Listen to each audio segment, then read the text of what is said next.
Ada 9 perkara yang bisa menghapuskan dosa. Ada 9 hal yang bisa menghapuskan dosa-dosa kita ini.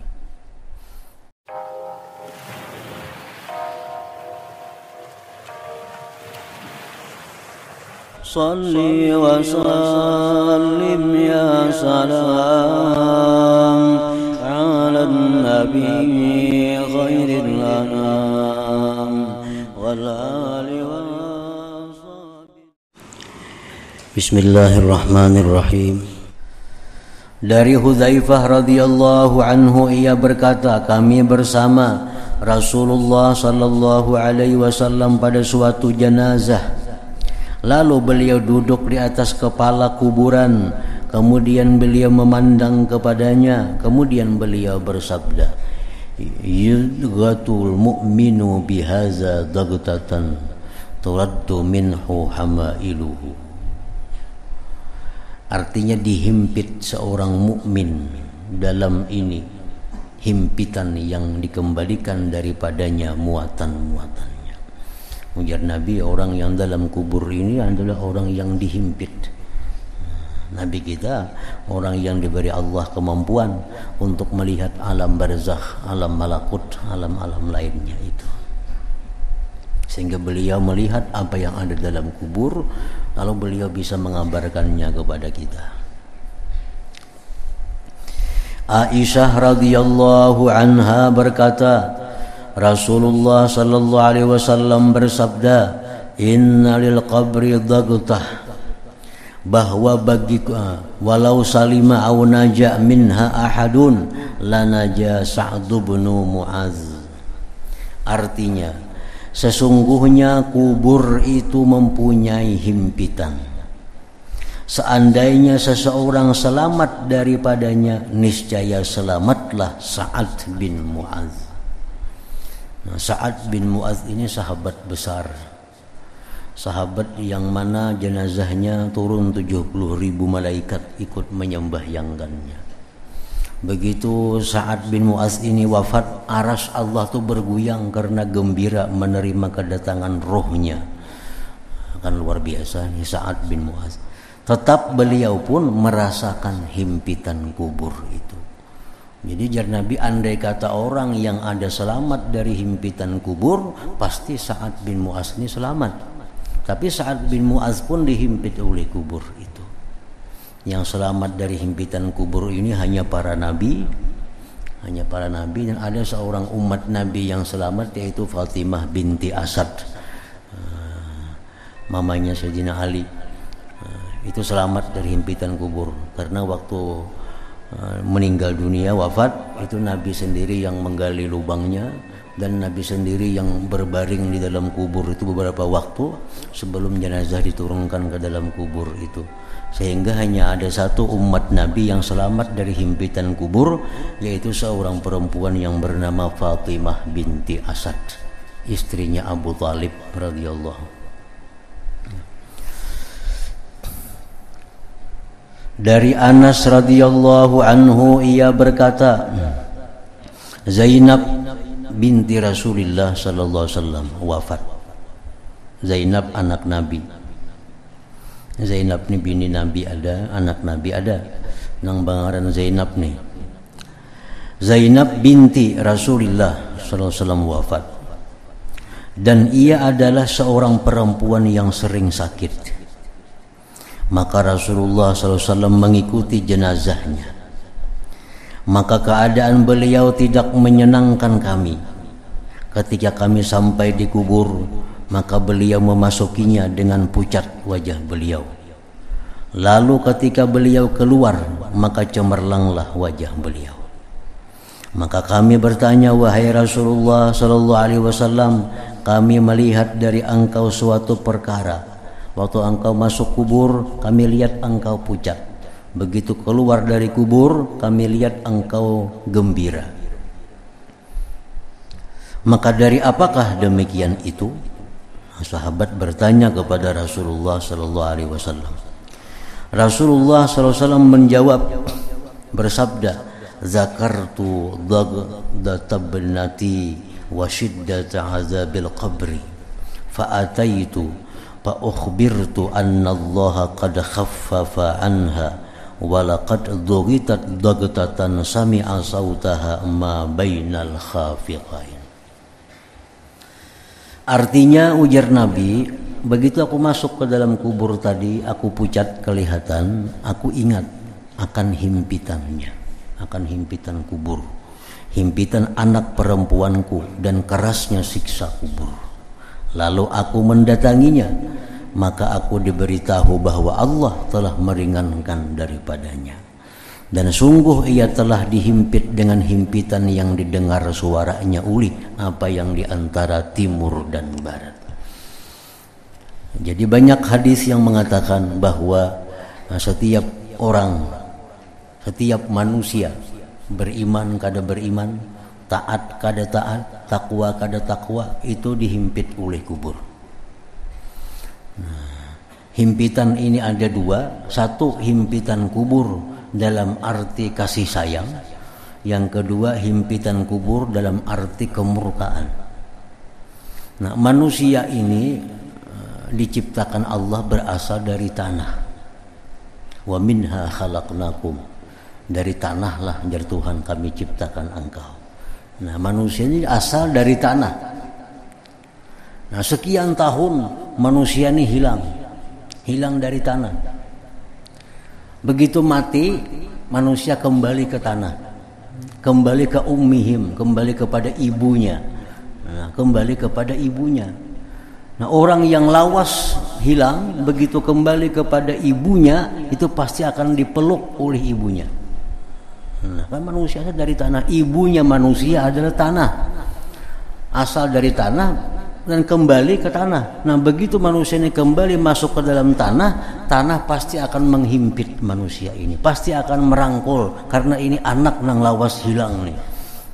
Nah, kalau anak ini hilang dalam keadaan baik, anak ini hilang dalam keadaan taat, maka bumi si ibu ini merangkulnya dengan rangkul kasih sayang. Pisit juga ragapannya, cuma ragapan kasih sayang. Nah, kalau anak ini anak yang durhaka, anak yang jahat, nah, lawas hilang, durhaka kepada ibunya, begitu dia kembali dipeluk dia oleh ibu, cuma pelukan dengan pelukan yang penuh dengan kemurkaan. Nah, jadi setiap orang manusia itu pasti dihimpit oleh kubur, karena tanah itu adalah ibu asal kejadian dari segala manusia. Berkata sebahagian ulama bahwa himpitan kubur itu bagi orang beriman itu termasuk kafarat dzunub juga, termasuk penghapus dosa juga.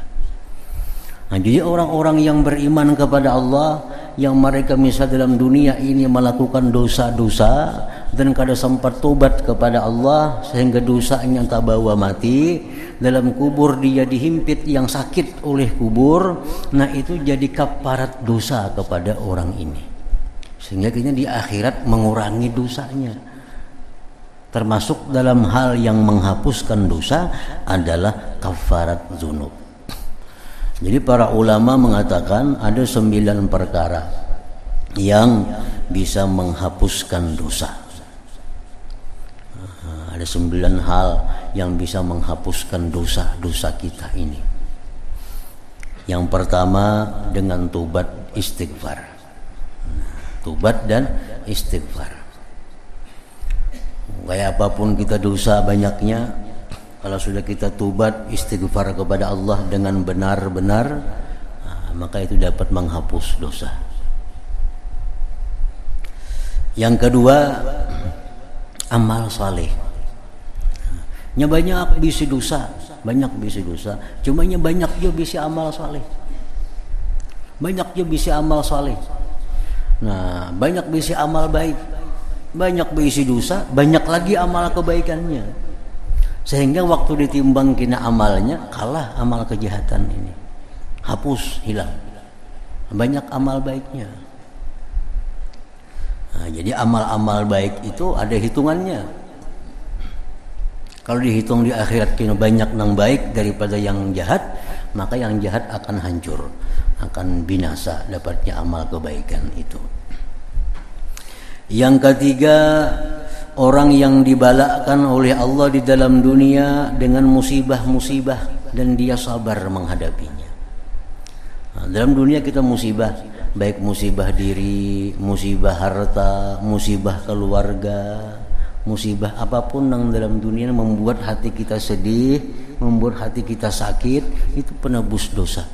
Kalau kita sabar dan ridha menerima cobaan Allah itu, menghapus dosa juga. Nah, yang keempat ya tadi yang kita maksud nih, himpitan kubur. Ini meninggal dunia nih, kada sempat tobat, kada sempat minta ampun kepada Allah, beramal baik kada banyak juga. Dalam dunia bilang kada biasa dapat musibah, orang ini makmur aja. Nah, dikubur kita dihimpit oleh kubur. Nah, himpitan kubur itu berfungsi untuk menghapuskan dosa-dosa orang yang beriman itu. Asal beriman aja orangnya, asal beriman kepada Allah. Nah, jadi dihimpit kubur, sakit dihimpit kubur. Nah, sakitnya itulah yang menyebabkan dosa-dosanya bisa terhapuskan dengan itu. Yang kelima, seseorang itu bisa selamat, bisa terhapus dosanya karena kawan-kawannya, keluarganya mendoakannya dan memintakan ampun kepadanya. Orang ini banyak dosa, kada sempat tobat, amal saleh kada banyak, masuk ke dalam kubur, dihimpit, masih belum selamat juga, cuma orang banyak mendoakannya. Nah, orang banyak mendoakan kepada si arwah ini, nah, ya Allah ampuninya, ya Allah sayanginya. Beribu-ribu orang misal mendoakannya, di antaranya ada yang diterima oleh Allah doa-doa itu. Nah, selamatlah orang yang dalam kubur ini. Nah, ini selamat dengan berkat orang lain, berkat orang lain. Ini anak aja bisa lagi, misalnya kuitan banyak salah, kuitan banyak dosa, kuitan kata tiba amal salih, sidin mati. Nah, anak aja bisa lagi berpikir kayak apa supaya sidin selamat. Nah, tiap hari kah didoakan atau disuruh orang kah mendoakan. Nah, itu akan bisa menyelamatkan di akhirat. Yang keenam, atau orang-orang yang hidup ini menghadiahkan pahala amal kepadanya dalam kubur itu. Nah, menghadiahkan pahala amal. Yang hidup ini baca Yasin, tonton baca Yasin, ya Allah sampaikanlah pahalanya kepada Fulan bin Fulan. Kayaknya pulang ada yang baca Quran, ya Allah sampaikan pahalanya kepada arwah Fulan bin Fulan. Berdoa tapinya, mbahnya tuh. Nah, akhirnya bersedekah, ya Allah jadikanlah pahala sedekah itu untuk Fulan bin Fulan. Kebanyakan yang mengirimi ini akhirnya selamat juga yang di dalam kubur itu.